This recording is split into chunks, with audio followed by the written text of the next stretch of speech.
안녕하십니까. 이리온 리서치입니다.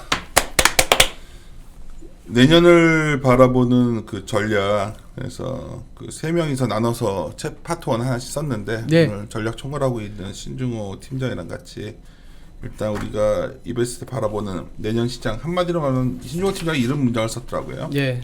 하우스비로서 상반기 랠리와 만만치 않은 하반기. 네. 이게 어쩌면 가장 구체적인 것 같고, 저희가 연말에 좀 보다 빨리 좀 장에 대해서 낙관 좀 사고 내년 상반기를 잘 해와야 된다는 얘기를 계속 해왔는데, 하우스비로 정리해서 오늘 발표하는 건데, 네. 왜 그렇게 저희가 보는지에 대해서 신중호 팀장이 뭐 여기서부터 섹터 전략까지 다 나눠서 할 겁니다. 그래서 오늘 뭐 요즘 제가 이혼하면서 많은 분들이 굉장히 즉시적이고 즉각적이고 좀 이렇게 좀 그런 걸 좋아하시는 것 같은데, 좀 그와 거리가 좀 먼 얘기일 수 있는데, 그래도 들으시면 사실 이런 골격을 잡고 계셔야 전반적으로 판단을 하실 수 있으니까, 네. 왜 저희들이 이렇게 생각하는지 신중원 팀장의 자료를 보면서 같이 생각하도록 하겠습니다. 네. 먼저 인사드리겠습니다. 윤세인 조입니다.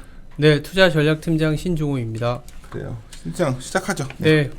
자료 제목을 보시면 아시겠지만 이제 쉽지 않다라는 얘기를 좀 먼저 드리고 있습니다. 물론 저희들이 보는 거와 달리 내년 시장이 상당한 랠리를 또 보여줄 수도 있긴 하겠지만, 어쨌든 저희들이 봤었을 때는 올해보다는 내년이 수채 성과가 굉장히 좋은 종목들은 정말 좋을 수 있지만, 그렇죠.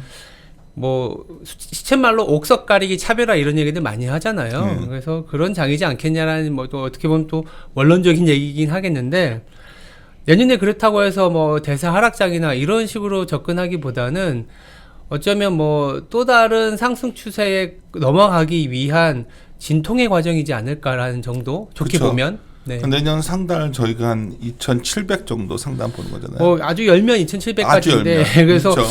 뭐 히스토리 하이가 저희가 지금 2,600 한 3,40일 것 같은데요. 그러니까 인덱스가 거기까지 갈 수 있다 이런 걸 떠나서 그냥 그림으로는 뭐 본부장님도 여러 번 말씀을 하신 것 같은데, 지금부터 수채 1분기까지가 오히려 좀 그런, 만약에 인덱스가 2,600을 트라이 한다. 근데 인덱스조차도 폭이 크지 않다 이거지 내가 그렇죠. 말하는. 네, 그 정도 2,450이니까. 그렇죠. 그래서 2,000은 거의 500은 쉽게 올 것 같은데, 네. 여기서부터 100에서 200포인트 못 짜고 대형주 갖고서 하는 시간에 의외로 또 삼성전자 같은 건 버티고 있을 것 같고. 네. 그러니까 그 시간에 굉장히 뒤에 이제 염동찬 연구원이 2부에서 다루겠지만, 소의 꼬리보다는 닭의 머리를 왔다 네. 갔다 하는 전략이 맞는데, 하여튼 그렇게 왜 보는지에 대해서 한번 쭉 네. 얘기 좀 들어봅시다. 그래서 이 페이지에 인사말에도 넣어놨지만 저희가 파트 한 3개 정도로 넣어놨어요. 그래서 저 부분은 전체적인 그림을 좀 말씀을 드리고요. 아마 따로 시간을 내서 파트 2와 3는 이제 국내하고 국외의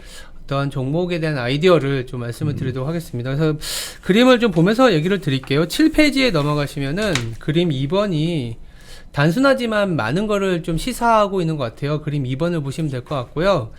이게 미국채 수익률 최근에 좀 가파르게 올라오고 있습니다. 화이자 백신이 뭐 아직 출시된 건 아니지만 90% 예방 효과가 있다라는 뉴스가 나오면서 미국도 뭐 소위 말해서 장난 아니게 변하고 있습니다. 지금 우리나라도 이제 은행주 바이콜에도 생정 반응들 없던 분들까지 네, 지금 올라오고 있고, 전화 와서 네. 은행주 지금 사도 되냐 물어보니까. 물론 저는 그런 건 있어요.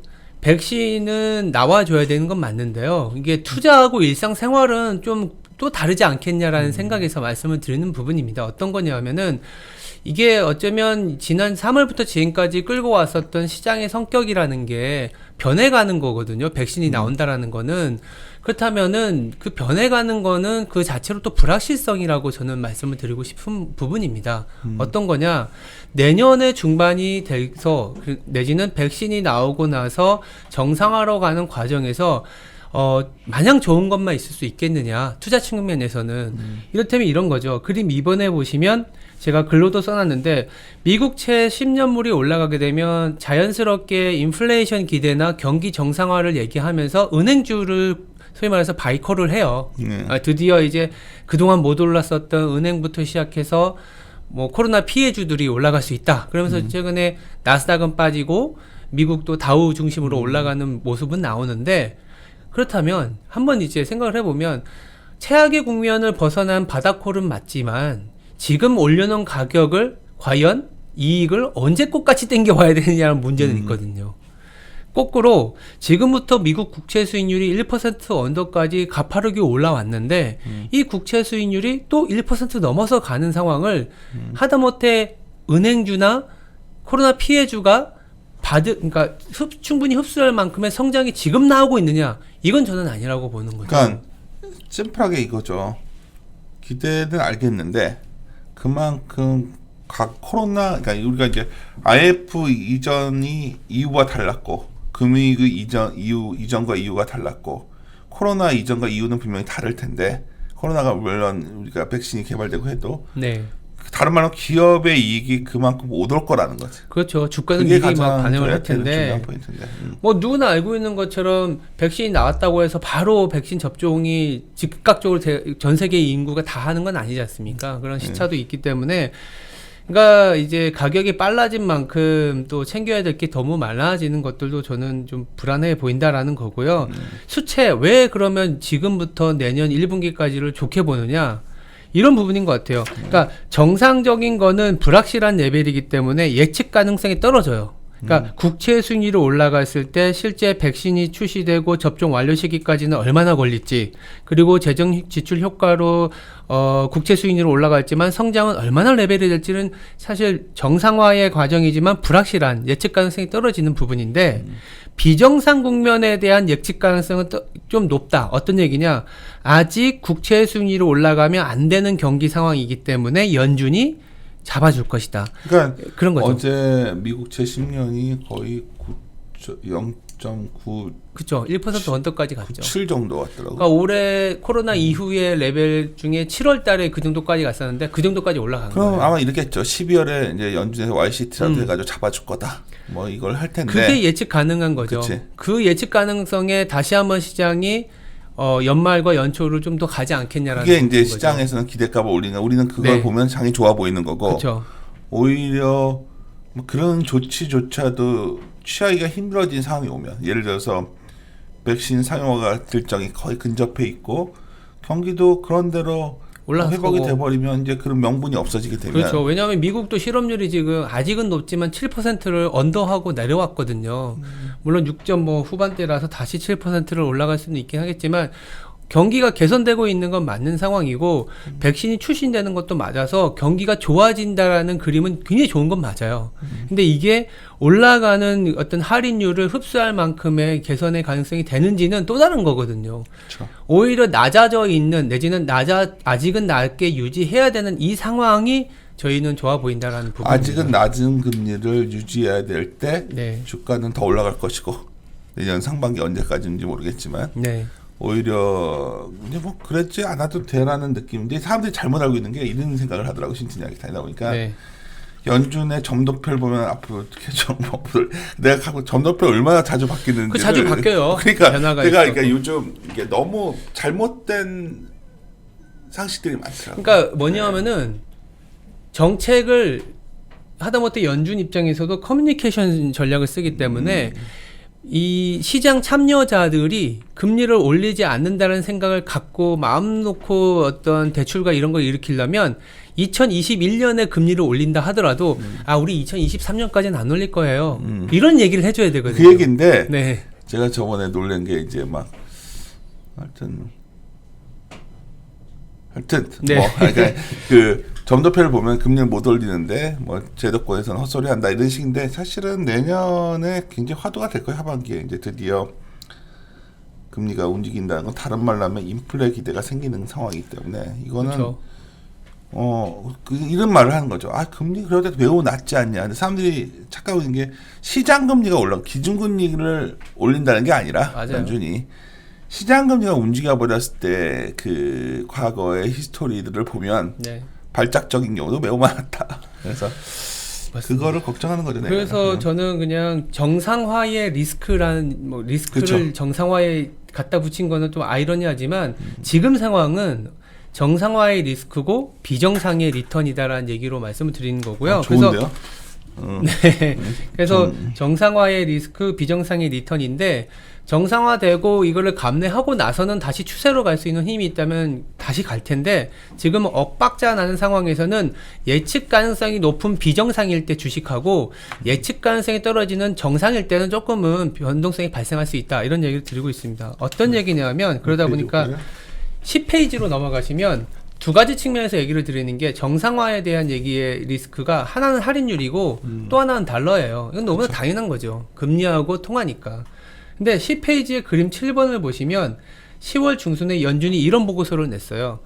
그동안의 주식시장, 특히 코로나 팬데믹 이후에 시장이 올라온 요인에 대한 분해를 한 건데 딱 직관적으로 봐도 알고 있는 내용이에요. 어떤 거냐면 S&P와 니케이와 유로스탁스 영국의 주식을 분해해 봤더니 2년 내에 배당 선물이 아니라 6년 이상의 배당 선물을 땡겨온 가격을 반영하더라. 당연한 거예요. 왜냐하면 할인율을 내렸기 때문에 기간 리스크를 없앴다라는 얘기예요. 즉 지금의 주가 상승이 예측 가능성이 높아진다라는 거는 연준이 할인율을 잡아주게 되면 조금 기간 리스크를 줄여줘서 시장이 더 올라가게끔 하겠구나 이런 얘기라서 그렇다면 그러면 지금 할인율이 안 올라갈 수 있다라는 거는 시장의 호재인데 거꾸로 내년에 가서 내년 중반 이후에 가서 백신 뉴스도 정말 많이 나오고 경기도 회복됐을 때의 문제점은 뭐냐면 13페이지로 넘어가시면 될 것 같아요. 그림 12번인데 그리고 그림 13번이 같이 나올 텐데 금리가 낮아졌다라는 거는 전 세계가 성장률이 안 좋다라는 얘기도 되지만 전 세계 성장률 국가 간의 성장의 어떤 레벨이 무차별하다는 얘기예요. 무차별하고 또 할인율을 낮게 유지했기 때문에 서로 다 비슷비슷하게 움직입니다. 공통의 요인에 의해서. 아까 연준의 보고서에서도 미국도 유럽도 일본도 다 배당 선물이 장기간에 있는 걸 땡겨 와서 올렸다라는 거죠. 사실 이 얘기를 왜 하는 거냐면 우리가 12페이지 그림을 잠깐 그래도 보고 넘어갑시다. 왜냐하면 이게 되게 나는 의미 있다 보니 그림 10을 보면 굉장히 쏠림이 심했잖아요, 미국이. 지금 뭐 더더더 심해졌죠. 쏠림이 심해지고 변동성이 커졌을 때 보면은 네. 변화가 있었잖아요. 그러니까 그럴 수는 있어요. 요번에는 변동성이 없이 넘어갈 수 있어 이런 얘기는 할 수 있는데 저는 이번에는 다르다라는 거를 이번에 적용할 수 있느냐. 그러니까 만약 시장이 언택트에서 컨택트로 변해가고 코로나 피해주가 내지는 그동안의 물동량이 없었던 게 바이든이 되면서 한다 하더라도 너무 쏠려 있었던 것들이 피해보는 거에 대한 변동성은 아마 시장이 거쳐갈 수 있다라는 얘기를 드리고 싶은 거고 그 변동성이 자극하는 건 할인율이라고 따졌을 때 미국의 할인율이 올라가는 시기에 이런 변동성이 발생한다 그러면 지금이 낫다라고 보는 거죠. 그렇죠. 그리고 그래서 요 그림이 이제 국가별로도 차별화가 나타난다는 얘기입니다. 할인율이 올라가게 된다면 왜 우리가 수영장에 물이 빠지면은 정말 수영을 잘하는 사람과 못하는 사람들이 뭐랄까요? 차별이 되는 것처럼 금리가 낮은 수준에서는 좀비 기업도 살아 있을 거고 좀비 국가들도 근근히 버팁니다. 그렇죠. 코스트가 낮으니까 그냥 안 망하고 있는 거죠. 그게 실질적으로 그림 12에 보시면 전 세계와 미국과의 코롤레이션이 굉장히 높아져 있는 이유가 금리를 낮아줬기 때문이에요. 거꾸로 내년에 가게 되면 이게 금리가 내려온다는 건 제가 일부러 뒤집어놨기 때문에 금리가 올라간다? 그럼 국가별로 차별화가 나오고 국가 내에서도 업종별로 종별로 차별화가 나온다라는 얘기인데 이게 변수라는 거죠. 어떤 걸 선택해야 되지? 어떤 종목을 봐야 되지? 이게 변동성이라고 보는 거기 때문에 몰려다녀서 올해는 그냥 하고 해도 되는 장이었다면 그렇죠. 이게 결국 금리가 움직이는 순간 쉽게 말해서 굉장히 이제는 그래서 주도 업종보다 하면 그냥 그거에 아무거나 사도 되는 장이었다면 지금은 그건 아니라고 이제는 보는 정말 거죠. 그런 장입니다. 그래서 매우 위험해질 수 있는 거예요. 그러니까 이거를 굉장히 종목 성장이 중요해지는 시대에 그래서 왔다. 아까 저도 마스크를 벗고 싶은데 백신이 나오는 게 투자에는 단기적으로는 단기라는 게 사실 주가를 투자하시는 분들은 3, 6개월도 전체적으로 보면 단기지만 3에서 6개월은 어떻게 보면 또 더 장기거든요. 투자하시는 그런 구간이 내년에 펼쳐질 수 있다라는 부분이고요. 14페이지에 달러도 지금 다 저희들 하우스조차도 내년 초반까지는 달러 약세를 얘기를 하고는 있어요. 다 돈도 워낙 많이 풀리고 그리고 백신 얘기가 나오다 보니까 벌써 지금 달러화가 바닥을 치기 시작했거든요. 그러니까 달러화가 바닥치고 국채 수익률이 올라간다? 그럼 미국도 안 좋거든요. 그래서 달러 잡아내고 국채 수익률 잡아내는 이 연말 연초가 좋아 보이는데 문제는 뭐냐면 그림 14를 보시면 재정 지출은 어쨌든 코로나 직후보다는 떨어지게 돼 있습니다. 이게 브루킹스에서 나온 10월 말 보고서를 봤는데 최근에 연말에서 그런지 연준도 그렇고 굉장히 유명한 데들로 자료를 많이 내더라고요. 그래서 연간전망 쓴다고 막 이렇게 잔뜩 뽑아놨는데 상당히 좀 많이 못 넣은 자료도 있지만 또 이렇게 또 의미 있는 자료들도 있더라고요. 결국 재정 지출의 임팩트는 떨어지는 거는 누구나 보도 아는 부분인데 이게 내년 상반기 지나면 그러니까 YY로도 떨어지거든요.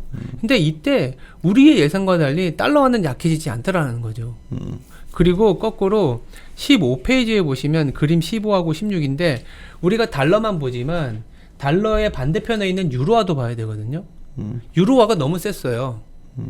그럼 유럽의 기업들이 지금 유로화가 센데 그만큼 산업 생산을 돌려서 많이 팔아서 그거를 했었었냐? 아니면 유로화가 센 걸로 유럽의 유로존을 쓰는 국민들이 소비를 할 수 있었느냐? 코로나 팬데믹이 아직 안 끝났고 락다운이 유럽은 지금 굉장히 심했잖아요. 그렇기 때문에 내년에 가서는 이 지금 셌었던 유로화가 역작용이 될 수 있는 게 유로존 기업들이라는 거죠. 그러니까 가장 안 좋았기 때문에 이렇게 되면은 상당히 모르겠어요. 이게 환율 부분도 너무 사람들이 단순화시키는 것 같아요. 재정책책 쓰니까 그냥 뭐 달러 약세다 그러는데 모두 동일한 상황이거든 지금. 그래서 그렇기 때문에 오히려 만약에 백신이 나왔잖아요. 그럼 미국이 먼저 접종을 받겠죠. 그치. 그러면 미국의 경기가 더 빨라질 수 있다라는 기대 때문에 달러가 강해질 수 있다라는 부분입니다. 그러면 유로화가 생각보다 약해질 수 있다. 왜냐하면 올해 유로화가 너무 강했다라고 했을 때 유로화가 조금은 달러 대비 약해질 수 있는데 16페이지에 보시면 그림 17 같은 경우가 금융위기 이후에 유로화가 좀 달러 대비 약했었던 구간에 다른 나라들의 통화가 어땠는지를 보면 여지없이 다 달러 대비 약해요. 이건 유럽의 문제잖아 라고는 하지만 유럽이 전 세계 물동량의 미국보다 수입과 수출을 합쳐보면 3배 가까이 높기 때문에 유럽의 어떤 그 디맨드가 약해지게 되면 이 이머징 통화들 중심으로 뭐 한국의 원화나 중국의 위안화는 상대적으로 견조하지만 이 이머징 통화들이 하방 압력이 굉장히 높습니다. 이게 위로 올라간 거는 달러 대비 절하된 거를 뭐 이렇게 보여주는 데이터인데 뭐 아시는 것처럼 뭐 남미라든지 동유럽 같은 경우가 대표적으로 굉장히 약해지고 하다못해 한국의 원화나 중국 위안화도 그렇게 강해지진 않았었던 사이클이라는 거죠. 그래서 내년에 갔을 때 유로화가 생각보다 미국보다 약해지게 되면 이머징 쪽으로의 자금 배분도 쉽지는 않을 수 있다. 그렇죠. 대외 부채가 굉장히 많거든요 지금. 만약 내년 뭐 지금 이렇게 우리가 요새 좋다고 얘기를 하니까 그런데 내년 바라보면 내년 뒤로 가면 약한 고리에 있는 나라들이 좀 힘들 수 그런 있어요. 것들. 이마진 네. 국가들은 그래서 달러가 부족하거든. 내가 요 특이한 게 뭔지 알아? 최근에 신진양 금리 올리는 나라들이 있는 거 알지? 있습니다. 경기가 안 사람들이 다 좋은데도 모르고 불구하고 있는데 왜냐하면 경기가 자금을 안 좋- 끌어들여야 그치. 되니까 그거는 그게 이제 뒤져보세요. 그게 왜 그럴까 하면 그 나라가 약한 고리들이에요. 그런데 놀랍게도 그런 나라를 이머징 투자한다고 투자하시는 분들이 있더라고요. 그러니까 이제 예를 매우 들어서 위험한 생각입니다. 그림 19를 보시면 17페이지인데 그런 나라들이 나왔을 때 우리나라가 위험할 수 있냐 그건 아니에요. 왜냐하면 우리는 총부채도 높긴 하지만 대외 부채가 중국은 뭐 거의 10%고 한국은 20% 언더기 때문에 근데 이제 이머징이 막 우리 옛날에 그런 얘기 들었었잖아요. 한국이 이머징 내에서 세이프 헤븐이긴 하지만 지수가 막 위로 올라가는 건 좀 어렵더라고요. 그래서 내년에 이게 불거진다는 얘기를 드리는 게 아니라 이런 이슈들이 국채 수익률이나 백신이나 이런 게 정상화되면 수채 오히려 그때 가서는 이런 리스크들이 불거질 수 있다라는 거죠. 그러니까 내년 하반기에 네. 달러가 반등이 나온 순간 유로 약세인데 유로 약세가 문제가 아니라 네. 이머징 고리가 이미 약해져 있는데 지금 이 금리에서 버티고 있는 거거든요. 지금. 맞아요. 이 금리가 금리에서 버티고 있는데 건데. 우리나라도 예를 들어서 한 개 기업에 장사도 못하고 이런 기업인데 금리 낮으니까 어떻게 연명하고 있는데 이게 금리가 약간 들어서는 기대 심리가 생기는 순간 매우 위험해지는 거거든요. 그게 내년 하반기 한번 거쳐야 될 구간이어서 저희가 계속 하반기 네, 맞습니다. 걱정이다 얘기를 하는 거죠. 그리고 또 하나는 이제 18페이지에 다들 예상하는 거는 바이든이 됐으니 드디어 이제 좀 물동량 풀리고 이런 생각을 많이 하시거든요. 이것도 약간 생각을 바꿀 필요가 있어요. 뭐냐면 허니문 기간은 오케이일 것 같아요. 그쵸. 대통령이 되고 트럼프가 너무 반세계화로 좀 너무 이쪽에 와 있기 때문에 이게 정상화되는 구간에는 분명히 긍정적인 부분이 있을 것 같아요. 근데 잘 뜨져보면 바이든이 중국을 호의적으로 볼 수 있는 상황은 아닙니다. 더불어서 바이든은 민주당 대통령이고 민주당의 색깔을 정확하게 보면 WTO 체제를 표명하지만 WTO가 95년에 발족하고 나서 가장 많이 늘어난 게 아이러니하게도 19페이지에 보시면 지역무역협정이에요. 맞죠. 이게 보호무역주의거든요. 그리고 WTO 하에서 가장 많이 무역 구제 조치가 발동이 된 게 반덤핑 점세입니다. 반덤핑 슈퍼 관세. 상공이죠. 이해하면 다들 기억나시는데 그게 이제 그게 클린턴 민주당에서 때. 네, 맞아요. 민주당에서 하는 거예요. 민주당에서 맞아요. 많이 했다고. 그리고 제가 차트 하나 보여드리고 싶은 게 뭐가 있냐면은 21페이지에 있는 그림 26번입니다. 이게 뭘 이렇게 똑같이 된다라는 얘기를 드리려고 하는 건 아니지만 우리가 그러니까 예를 들어서 그러니까 그 트럼프 대통령이 특이했던 거예요. 그러니까 무역에 대해서 공화당은 자유무역주의를 이제 지향하고 이러니까 어쩌면 그때가 지수도 사실 굉장히 좋았는데 약간 좀 터프했었던 구간이 이제 그 트럼프다 보니까 바이든이 되면 조금 나아지겠지라는 생각을 하는데 바이든 대통령도 어쩔 수 없이 지금 미국의 경상수지, 재정수지가 굉장히 안 좋아진 상황이기 때문에 그 이전에 했었던 대통령들, 특히 민주당 계열 쪽 오바마, 클린턴이 어떤 일을 했냐면 재정수지를 줄여나가는 과정에서 보호무역주의를 가져갔거든요. 왜? 자국의 일자리를 구해야 되고요. 아까 앞에서 적어놓고서 생각한 게 뭐냐면 네. 공교롭게도 민주당은 항상 위기 때 탄생해요. 네, 미국의 맞아요. 민주당이. 그게 네. 잘 생각해 보면 우리도 약간 좀 선거라는 건 사실은 프레임의 싸움이거든요. 저도 잘 모르긴 하지만 프레임의 싸움에서 아까 위기 이후에 공교롭게도 민주당이 탄생했던 그 배경 중에 하나는 위기가 오고 재정 지출을 많이 쓰고 내지는 위기가 오다 보니까 양극화가 굉장히 심해집니다. 양극화가 굉장히 심해지다 보니 표도 약간 포퓰리즘 내지는 이거를 개선할 수 있는 쪽의 아이디어를 주는 쪽이 아무래도 미국은 민주당이다 보니까 그런 재정 수지가 굉장히 악화되고 위기가 왔을 때 민주당이 대통령이 됐는데 그럼 거꾸로 어떻게 정책을 취할까요? 미국인들이 힘든데 미국이 아닌 나라들을 도와주려는 정책을 쓰지는 않는다라는 거죠. 민주당이 집권에서 항상 한 게 뭐냐면 내가 살아야겠으니까 그렇죠. 다른 나라 무역 압박하고 그렇죠. 이걸 말하면 이걸 내가 몇 군데서 얘기를 하는데도 민주당이 집권했으니까 굉장히 관계가 좋아질 거라고 그래서 내가 그건 아니라고 보는 그건 거죠. 아니라 보는 그러니까 거죠. 미국의 대통령은 미국을 위해서 일하는 건 맞잖아요. 그리고 실질적으로 오바마 대통령 때 엄청 힘든 우리의 박스피를 생각하시면 맞아요. 그리고 클린턴 대통령 때 우리는 IMF 위기까지 왔었단 나라예요. 그리고 클린턴 때 북한을 한번 폭격하려고 했었죠. 그러니까 내가 이 그렇죠. 말은 뭐냐면 민주당이 좋다 나쁘다가 아니라 네. 사람들이 그냥 민주당이 집권했으니까 이제 중국도 좋아질 거고 우리의 무역에 대해서도 그러니까 나는 오히려 민주당이 무서운 게 뭐냐면 보호무역 관련해서는 그러니까 내 생각인데 네. 트럼프는 그냥 뻔해요. 민주당은 어쩌면 글로벌 공조를 통해서 압력을 하는 나라이기 때문에 그냥 은밀하게 은은하게 보이지 그렇죠. 않게 하는 전략을 특히 많이 이게 쓰는 거죠. 덤핑이라는 게 어마어마하게 많이 났었거든요 민주당 때.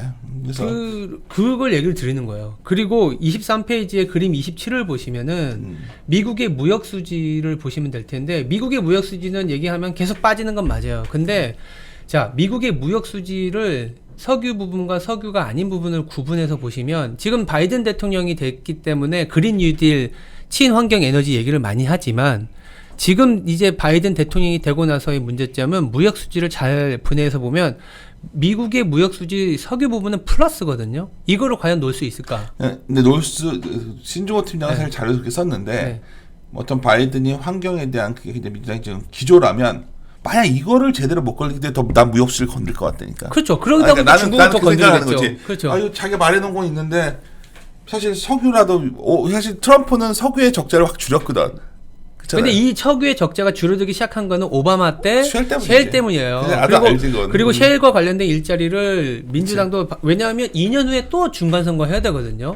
2년 후에 중간 선거를 지금 당장 보시면 민주당이 하원에서도 생각보다 차지를 못했고 공화당이 상원이 이제 내년 맞죠. 1월에 조지아가 있기 때문에 이런 그 셰일가스와 관련된 것들을 당장은 못할 거예요. 물론 이제 우리 환경도 생각해야 되고 이런 부분 파리기후 협약도 가는데 실질적인 측면에서 그러다 보니까 석유 부분에 대한 적자 폭을 더 늘리는 것도 고민이 될 텐데 더 큰 거는 그러다 보니까 무역 수지 중에 석유를 뺀 나머지 무역 수지를 공격을 할 수밖에 없고요. 그게 당연히 중국이죠. 그리고 중국도 보시면 그림 28과 29를 보면 명확하게 드러나는 거는 죽 서서 개줬다는 얘기를 하잖아요. 근데 진짜 이걸 갖고 얘기하는 사람들은 뭐라고 하냐면 이 그림 네. 이건 뭐 프리하게 하자 오늘. 근데 이런 말을 하는 거예요 지금. 자꾸 2004년에서 2007년 얘기하면서 얘기를 꺼내는 사람들이 있더라고. 이거는 일시적인 것 완전히 같아요. 다른 건데 내가 그래서 이거는 이거를 일시적인 착각하는 거예요. 게 2004년 7년처럼 될 수 있지 않냐고 물어보면 다들 얘기하는 게 최근에 하면 미국 소비가 굉장히 좋고 중국은 생산이 굉장히 좋다는 거야. 이게 다시 글로벌 불균형 아니야. 그래서 뭔 소리냐 하고 싶다가 그냥 내가 근데 그런 콜을 한 데가 있나 봐. 그런 저는 콜을. 어떤 해석을 하냐면 이거 미국은 소비가 좋고 산업 생산이 안 올랐고 중국은 생산이 좋고 소비가 안 좋은 이유는 중국은 자기네가 코로나 방역을 잘했다고는 하지만 소비를 할 만한 여력이 없는 거고 돈이 없지. 미국이 당장 마스크라든지 방역 물자가 필요하니까 중국에서 땡겨온 거예요. 근데 백신이 나오잖아요. 그럼 이거 안 땡겨와도 되는 거예요. 그러니까 그것도 그렇고 네. 또 하나는 신진의 글에 뭘 써놨냐면 이게 상당히 내가 공감했던 글인데 미국의 이전 소득 정책이 완전히 죽 서서 개좋다니까. 맞아요. 그러니까 이거를 건드릴 수밖에 없어요. 그러니까. 그러다 보니까 중국도 이걸 알고 있어서 24페이지에 글로는 써놨지만 아마 저희 원자재 하는 친구도 썼겠지만 쌍순환 전략을 내놨어요. 5월 달부터. 그리고 11월에 경제 공작회의를 끝나고 쌍순환 전환이 뭐냐면 내수를 키우겠다. 왜? 자기들도 봤을 때 지금 수출이 잘 됐는데 수출이 잘 된 모멘텀이 미국의 재정 지출, 미국의 이전 소득 지출이 내 기업에 수출을 된 거고 이건 지속 가능하지가 않다. 또 여기에 여차하면 또 무슨 말이 나오냐면 쌍순환 이렇게 하니까 이제 미룬 거죠. 이제 아름다운 이제 시나리오를 만드는 거죠. 그러니까 내수를 하는데 이제 미국한테 뭘 줘야 되니까 중국이 금융시장 개발을 굉장히 가파르게 할 것이다. 그래서 월가에게 먹을 걸 줄 것이다. 그래서 월가에 후원금을 줬다. 근데 굉장히 이거 뭐 좀 그럴싸하지만 이게 말이 안 되는 게. 네, 저도 말을 써놨어요. 뭐라고 써놨냐면은 항상 중국은 경제 규모에 비해 소비가 낮다는 얘기를 다루고 그렇기 때문에 소비를 키워야 된다 하지만 이런 낙관전 전망은 저도 쳐다보려고 항상 했었어요. 잘 안 됐거든요. 그리고 금융도 왜 안 되냐면 우리가 미국의 소위 그림자금이 안 망했던 이유와 연관되는 거예요. 뭐냐면 미국의 은행은 정부 거예요. 중국의 은행은 그냥 국유은행들. 그래서 어쩌면 MMT처럼 그 모든 부실을 떠안고 있는데 그거를 개방한다고? 내가 봤을 때는 너무 우리가 서구의 시선으로 지금 중국을 바라보니까 자꾸 우리끼리 스토리텔링 하고 있는 것 같아요. 그래서 저는 어떤 얘기를 드리는 거냐면, 자, 지금 그러니까 바이든 대통령이 되더라도 대외 관계에서 바로 중국을 때리진 않아요. 허니문 기간이 있으니까 그 허니문 기간과 방역 물자로 인한 어떤 그런 모멘텀은 떨어질 걸 알고 있는 중국이 자기네 이제 내년 전인대 때까지는 이런 소비와 관련된 얘기를 그러니까 실제 소비가 늘어난다라는 얘기가 아니라 이런 소비를 늘릴 거야라는 얘기를 줄 때. 더불어서 내가 너네 사줄 수 있어. 위안화 강세를 좀 할 거야라는 얘기를 줄 때가 주가가 좋다라는 거죠. 웃기는 게 우리 광군제야 내일이. 오늘이잖아요. 오늘부터인데 광군제가 예전 같지가 않아요. 나머지 나라들한테. 그냥 별로 소비도 엄청 세지도 않고. 맞아요. 그리고 지금 최근에 저는 좀 해운주도 고민이 좋다고 보지만 아침에 내가 얘기했던 해운주도 고민이 되는 게 미국이 지금 재고가 없다가 확 다 찼어요. 이제 어쩌면 해운주도 6개월짜리 반짝 랠리가 끝난 걸 수도 있어요. 왜냐하면 미국이 더 이상 만약에 백신이 나오면 더 안 사도 되거든요. 그러니까 우리가 말하고자 하는 게 안 좋다가 아니라 우리는 반복 앞서가려고 하기 때문에 아마도 정상화되는 게 맞는데 이거를 2004년 7년 얘기를 한다는 자체가 굉장히 오버들 하고 있는 거예요. 그건 아닌 것 같아요. 전혀 아닌 것 같아요. 네. 전혀 아닌 것 같아요. 네. 전혀. 그러니까 나는 중국과 미국이 서로 글로벌 불균형을 가서 갈 확률은 매우 낮고 매우 낮다고 봐요. 둘의 관계가 아까 허니문 기간이 끝나고 났을 때에 대한 고민이 근데 내가 모르겠다니까 우리가 그 고민을 모르겠는데 그게 언제 시작되냐가 굉장히 중요한 포인트인데 난 백신 때문에 빨라지는 것 같다니까. 그러니까요. 정말. 백신 때문에 빨라질 것 백신 같고 때문에 빨라지는 것 같아 고민이야. 허니문 기간도 굉장히 짧을 것 같고요. 더불어서 무역량이 막 트럼프 때보다는 바이든 때 늘어날 거라고 하지만 무역량이 생각보다 안 늘어날 수도 있다라는 거. 그 얘기를 드리는 부분입니다. 왜 그러다 보니까 그러니까 이런 부분들을 다 녹여낼 수 있을 만큼의 주가가 싸면 고민 안 해요. 맞아. 모든 거는 그냥 저는 이 얘기를 드리고 싶은 거예요. 그냥 한국이 코스피가 제가 봤을 때는 별로 싸 보이지 않는데 이러한 얘기들이 눈에 보인다라는 거죠. 그 사람들이 싸다 비싸다 할 때도 이제 줄이들을 많이 쓰니까 우리 거. 왜냐면 연불리가 이제 줄이들을 많이 좋으니까 예. 거기 왔다가 들어오신 분들이 많더라고. 근데 포인트가 이제 알아두세요. PER이냐 PBR이냐는 프라이스와 어닝의 레이쇼, 그러니까 상대 가치를 보는 거예요. PBR도. 근데 그거보다 더 중요한 게 뭐냐? 그냥 이익이에요. 이익이 뭐냐? ROE. 맞아요. ROE가 너무 낮아. 그 이따가 차트도 보여드리겠지만 그 얘기를 해야 되는 거야 우리가. 너무 낮아요. 그래서 너무 낮아. 그래서 어떤 얘기냐면 만약에 26페이지 보면서 이것 때문에 니네 박스권 보냐? 그런 건 아닙니다. 그러니까 뒤에 뭐 예를 들어서 또 이런 것도 있죠. 그림 33을 보면 아주 장기적인 차트지만 왜 제가 바이홀드 전략이 아니냐라고 하면 이게 상원을 민주당이든 공화당이든 잡는 거와 상관없이 민주당 대통령일 때 한국은 거의 5년에서 6년 잡고 있어도 플러스가 안 난 장이었다라는 거죠. 아니 그게 아니라 그 민주당 집권하면 아주 심하게 말하잖아요. 한국은 안 좋았어요. 박스권이었어 그냥. 맞아요. 내가 이거를 그래서 내가 저도 여러 명한테 얘기를 하는데 다들 그거 너 말이 되냐고 그래 나한테. 아니 이상하게 민주당 되면 막 우리가 막 좋아하는 대통령, 그러니까 그냥 좋아하는 대통령이 정치적으로는 왔는데. 올바른 얘기도 굉장히 많이 하지만 실질적으로 우리가 투자를 하는 입장에서는 그렇게 녹록지 않은 정권이었고 그리고 이번에 만약에 바이든이 대통령이 되더라 하더라도 달라질 수 있다라는 기대를 주려면 우리나라의 이익이 좋고 우리나라의 기업이 싸야 돼요. 근데 지금 저희들이 봤을 때 안 싸다라는 게 문제점이라는 거죠. 그래서 27페이지에 뭐 여러 번의 어떤 기회를 통해서 말씀드렸던 차트인데 왜 2,700과 3,000을 얘기할까라는 거를 저희들이 보는 차트로 그려보면 이게 굉장히 중요한 거예요. 내후년에 대한 그 기대값을 지금 땡겨 놓은 거예요. 그 어느 때보다도 가장 좋은 비율을 계산해보면 2,700 정도 나오더라고요. 처음 바뀌어요. 왜 땡길 수 있냐면 지금 기대감의 방향이 그쵸. 좋을 때 땡길 수 있어요. 근데 기대감의 방향이 딱 약화되는 순간 이걸 어떻게 이해하실지 모르겠는데 그게 그러니까 기대감의 방향이 땡겨지는 건 뭐예요? 기대감이 뭐예요? 백신 기대. 네. 그리고 경기가 살아난다는 기대. 뭐 맞아요. 이런 단기 금리가 움직이는 거 저게. 그 기대감이 언제 멈추냐인데 제가 봤을 때는 그게 고민인 거예요. 그러니까 우리가 보는 툴을 막 우리가 주식 시장에서 내가 제일 이제 이론하는 이유 중에 하나가 이건 경제학도 아니고요. 교수님들이 다루듯이 그렇게 하는 것도 아니고 기본적으로 우리가 다루는 거는 돈을 벌기 위한 사람들의 어떤 심리와 그 심리는 다른 말로 expectation이거든. 그거에 관련인데 사실 ROE를 이렇게 땡겨놨기 때문에 우리가 걱정을 하는 거지. 맞아요. 그래서 27페이지에 네 번째 단락에 그냥 총평? 총정리인데 상반기 랠리와 만만치 않은 하반기로 하우스뷰를 정한다. 이렇게 써놨습니다. 일단은. 그리고 이 ROE가 3% 레벨이라고 아마 이제 3분기 실적 발표 끝나면 좀 더 이제 리비전이 될 텐데 32페이지에 그림 40번을 보시면 제가 제목을 ROE 10%의 코스피와 ROE 1%의 코스피로 해놨어요. 이거 진짜 심각하다. 반도체를 뺀 전체 기업의 실제 ROE 최근 4분기 거를 제가 계산해 봤더니 1.14% 나오더라고요. 1.14%. 반도체는 그래도 한 8% 후반대. 그리고 내년에 뭐 반도체 어닝 돌아선다 그러면 또 매출 올라오면 10%두 자릿수는 나올 것 같은데 문제는 이 반도체를 제외한 기업들의 ROE가 코로나 때문에 빠진 거였냐? 라는 거는 저희가 퀘스천을 붙는 거죠. 왜냐하면 지속적으로 내려오고 있었거든요.